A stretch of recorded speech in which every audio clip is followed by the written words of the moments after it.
Anxiety disorders affect 284 million people worldwide. That makes them the single most common mental health condition on Earth, ahead of depression, ahead of heart disease, and yet only 1 in 3 people who have it ever seek help. Most spend years convinced they're just overthinking, just stressed, just a bit high-strung. In this video, we're breaking down every type of anxiety, because most of us have been living inside one of these without knowing what to call it. Before we get into it, anxiety is not a personality flaw. It's a threat detection system, one that evolved to keep you alive. The problem is it can't always tell the difference between a real danger and an uncomfortable email. Every type of anxiety on this list comes from the same place, a brain trying to protect you. They just go wrong in different directions, at different times, for different reasons. We're going from the most familiar to the most overlooked. Let's get into it. Social anxiety. You rehearse exactly what you're going to say before calling a restaurant to make a reservation. Not just once, every single time. And when someone picks up, your heart still jumps, even though nothing is at stake. That's not shyness. That's your amygdala, your brain's threat detector, misfiring. It evolved over millions of years to protect your place in the group, back when being rejected by your tribe meant not surviving. The problem is it can't tell the difference between being cast out of the village and sending an email to the wrong person. So it fires the same panic response for both. Heart rate spikes. Mind goes blank. You become hyper-aware of every word coming out of your mouth. The loop it creates is what makes it so sticky. You avoid the situation. The anxiety doesn't get disproven because nothing bad happened, but also nothing good happened. So the next time it comes up, your brain treats the avoidance as confirmation that the threat was real. It gets worse every time you escape it. Here's the number that reframes everything.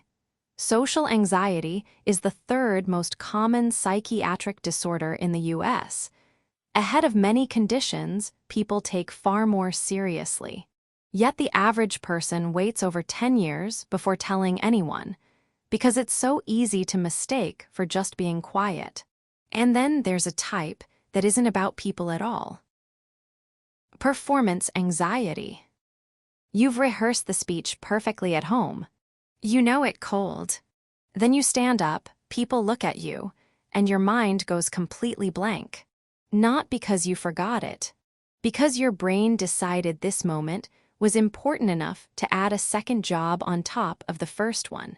Performance anxiety kicks in when something actually matters to you and someone is watching. The brain splits its processing, half executing the task, half monitoring how you're executing the task in real time. That second layer is what kills it. It overloads working memory and disrupts automatic skills you've long since mastered.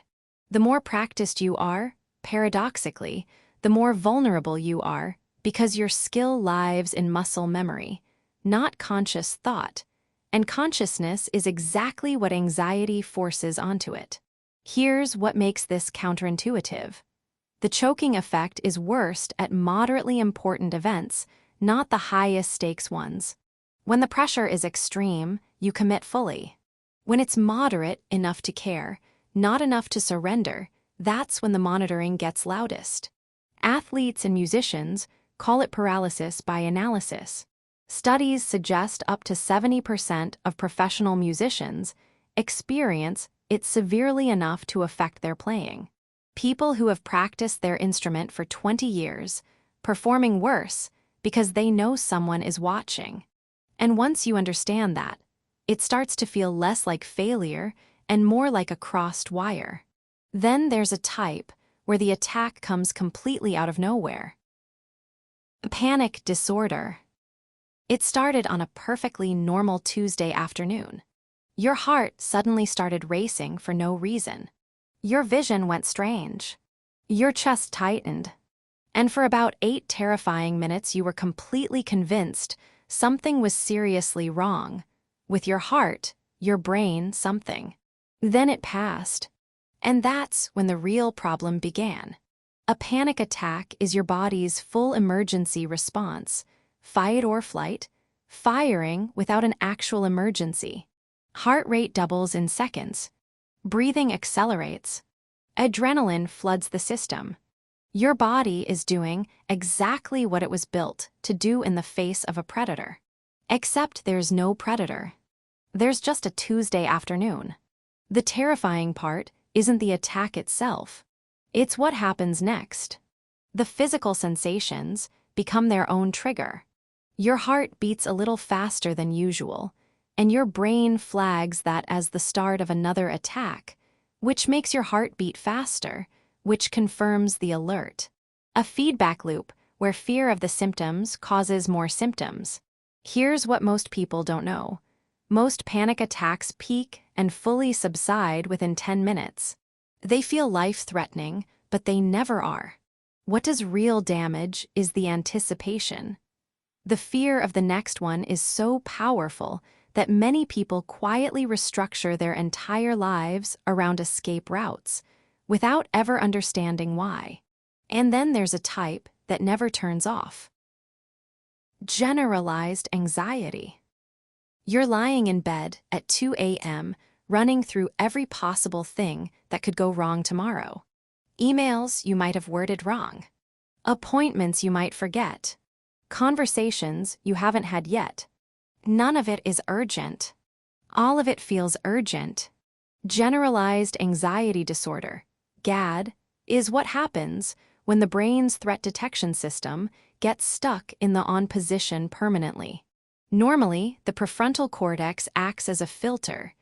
It reviews incoming signals from the amygdala and decides, real threat or false alarm. In GAD, that filter stops working. Every signal gets through. Every possible danger, no matter how remote, gets treated as worth worrying about. The cruelest part is the logic it creates. The worry feels productive, like you're preparing, like you're being responsible. But it's not planning. Planning has an end point. Worry is a loop. You solve one potential problem, and the brain immediately generates 3 more. You can be genuinely busy, genuinely productive, genuinely fine by every external measure, and still feel like something is about to go wrong. Research found that people with GAD spend an average of 5 hours every single day in active worry. And here's what makes that devastating. Studies show the vast majority of what they worry about never actually happens. Of the things that do occur, most turn out better than expected. The brain is working overtime to protect against disasters that almost never arrive. And then there's a type where the disaster feels like it's already inside your body. Health anxiety. You Google a headache. Within 20 minutes, you've moved from tension headache to something far more serious. You feel relieved and embarrassed at the doctor's office when everything comes back normal. Then 2 days later, a new symptom appears and the whole cycle starts again. Health anxiety, also called illness anxiety disorder, turns the body into a threat environment. Every sensation becomes a potential symptom. Every symptom becomes a potential diagnosis. The problem isn't hypochondria in the dismissive sense. It's not imaginary. The anxiety is completely real. The brain has simply calibrated its alarm threshold to near 0, so even normal bodily processes, a skipped heartbeat, a tight muscle, a slight dizziness, get flagged as emergencies. Searching for reassurance online makes it worse, not better. Alarming results get absorbed deeply and remembered clearly. Reassuring results get dismissed, not because the person is irrational, but because the threat system specifically filters for danger. It's doing its job, just with the sensitivity dial turned all the way up. Here's the number that illustrates this. People with health anxiety have medical bills up to 10 times higher than average. Not because they are sicker, but because reassurance from a doctor provides relief for an average of less than 24 hours before the cycle restarts. And no test result, however clear, can permanently override the brain's insistence that something might still be wrong. And then there's an anxiety that doesn't need a trigger at all, because the threat is a person. Separation anxiety. You can't fully relax until you know your partner made it home safely. If they don't reply within what feels like a reasonable window, your mind doesn't wander. It goes directly to the worst-case scenario. Not because you're dramatic, because your nervous system has learned that absence can mean loss. Most people think separation anxiety is something children grow out of. It isn't. It's the brain's attachment system, the circuitry that bonds us to safe people, interpreting physical or emotional distance as a survival threat. In children, this is entirely normal brain development. In adults, the circuit is the same. The nervous system literally reads "they might leave" as "I might not survive." It tends to develop when early experiences encoded a specific lesson. Being left is dangerous. Not because a parent was cruel. Sometimes because they were inconsistently available, or because loss happened unexpectedly. The brain generalizes that lesson forward into every relationship that matters. Here's what surprises most people. Separation anxiety in adults is actually more common than in children. Studies estimate it affects up to 7% of adults, compared to 4% of children. But because it's culturally associated with toddlers, most adults who experience it never recognize what it is. They just know that certain kinds of distance feel unbearable in a way that seems out of proportion. And then there's an anxiety that arrives before anything has even happened. Anticipatory anxiety. You spend 3 days dreading a difficult conversation. You rehearse every version of it, every possible way it could go wrong. You lose sleep over it. When it finally happens, it takes 4 minutes and goes completely fine. And you feel almost cheated by how undramatic it was. Anticipatory anxiety doesn't need a real threat. It creates one. The brain simulates future scenarios in vivid detail and responds to those simulations as if they're happening right now, releasing cortisol, raising heart rate, disrupting sleep, all for an event that hasn't occurred and may never occur. You can be anxious for days about a 10-minute meeting. Your body doesn't know the difference between the rehearsal and the performance. What makes this one especially hard to catch is that it feels responsible. It feels like preparation. The voice says, "I'm thinking ahead, I'm being careful." But preparation ends when you have a plan. Anticipatory anxiety doesn't end. It loops. Every solved version of the scenario generates a new unsolved version. Research measuring cortisol levels found that anticipatory stress peaks 2 to 3 times higher during the waiting period than during the actual event. The waiting is neurologically worse than the thing you're waiting for.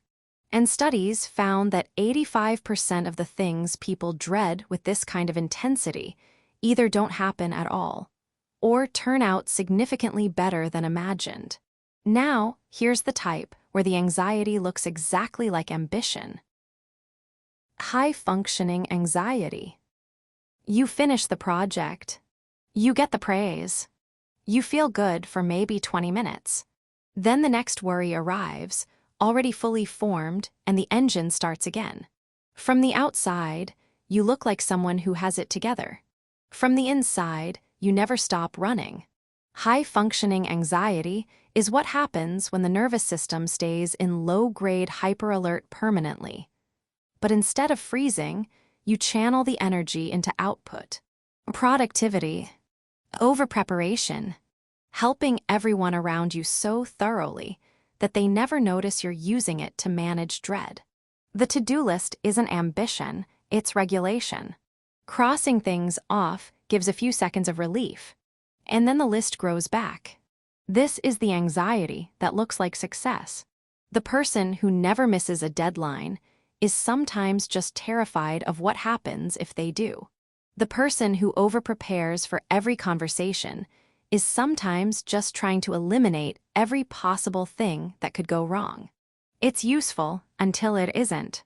Until the exhaustion becomes impossible to explain to people who only see the output.